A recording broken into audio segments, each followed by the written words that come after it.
Alright y'all, we just pulled the anchor up. We're going to put the boat back in the slip behind the house here.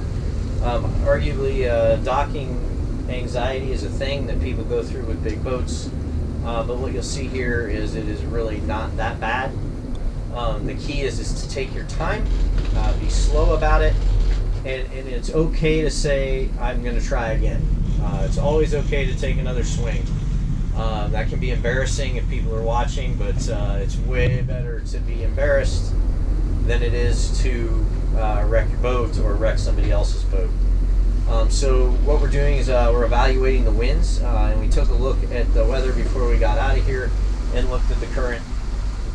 We know the tide is currently coming in, so we are going to get pushed from the south. The winds are out of the southeast and really more east, so they're east-southeast right now, so that's going to push us into the dock. Excuse me, they're west. Yeah, they're east-southeast now, pushing us into the dock. So we will take a look at the flags here. We're getting our dock in sight. We're making sure we're going to set ourselves up, and what we're going to do is we're going to set ourselves up to the south of the dock. That way the wind just pushes us. So I'm going to keep a little bit further away from the dock than normal today, again, because once we turn and line ourselves up, we're going to be facing into the, we'll be getting pushed to the north or to our port side.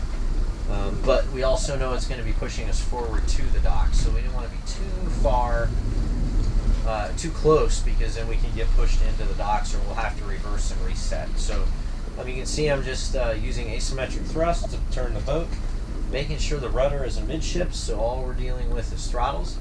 You can already see us starting to get pushed towards the dock, so I'm going to use some starboard reverse here to start spinning the boat in the direction I want. You can see our dock's right off the nose here, and it is the one with that white power pole. And you can see us still kind of getting pushed into the dock, so I'm going to use again starboard reverse with a little throttle to kind of just line us up and just give it a nice easy bump. We may have to try this again, which is okay. I figured we'd be blowing a little bit more to the north, but we're not moving to the north at all right now. So what we're going to do is we're going to go asymmetric here, so port reverse, starboard to forward, and then we'll set ourselves up just a little bit closer to the dock. You can see the wavelets, pretty much which direction we're going to get pushed. So back to neutral on one, and we're going to spin ourselves a little bit here and realign. So we're going to get just a little bit closer, and now we'll go back to asymmetric, and we'll start spinning and get ourselves a little bit closer in there. Like I said, it's totally okay to take two swings at this. I can feel the wind pushing on me now, so I'm going to get some starboard reverse in here again to line us up with that slip. And what we're going to do is try to get it so we have as much time to get in there as possible, right? So you can see a little bit of reverse here. And you can see us lining up now with the slip. The wind is pushing us to the north, so we're going to start to eke it in. We're going to want to try to get as close as we can, and then that way we have as much time as possible to get into the slip. And so as we get cleaned up here, we're going to get a little bit more aggressive with the throttles, and we're probably going to rub on the port side just a little bit. There it is. That's all right. And then we'll reverse, and we're into the slip. Like I said, rub rails are for rubbing. Pretty windy out here today, but here we are. So a little bump on the port rub rail. It's okay to let the boat come over and nudge the port side there as the wind blows us up against it. No big deal. Won't hurt the boat. That's what rub rails are for. But at the end of the day, on a pretty windy day out here, pretty easy to get the boat in. Right now my son is tying off the lines to make sure we don't drift away from the slip. In this case, we're going to want to keep a little bit of reverse going just so we don't get blown too far forward. And you just keep a head on the swivel. Make sure you watch people going. My son is asking for a little bit of forward, I think. So I'll give it just a slight bump, just enough to let him get that spring line on. The spring lines are like your brakes. They'll keep you from drifting forward and back.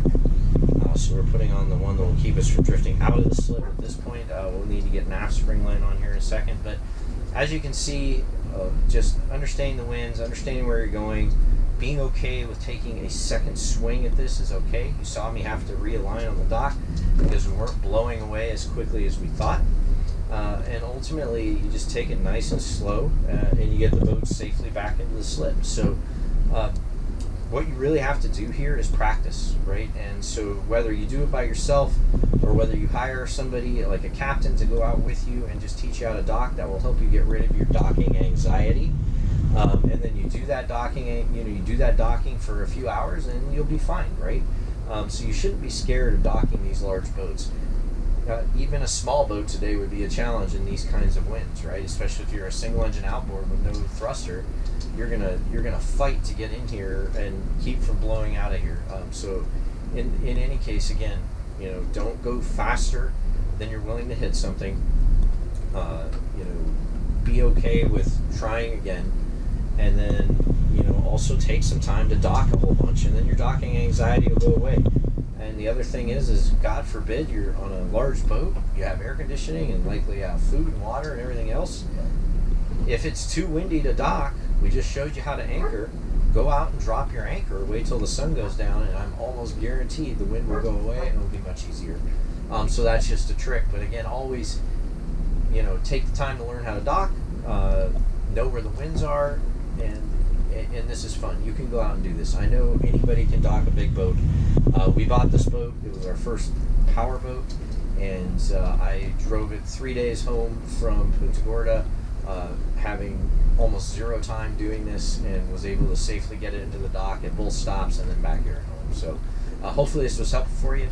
If this was, please hit like and subscribe, and we'll look forward to helping you buy your last boat first.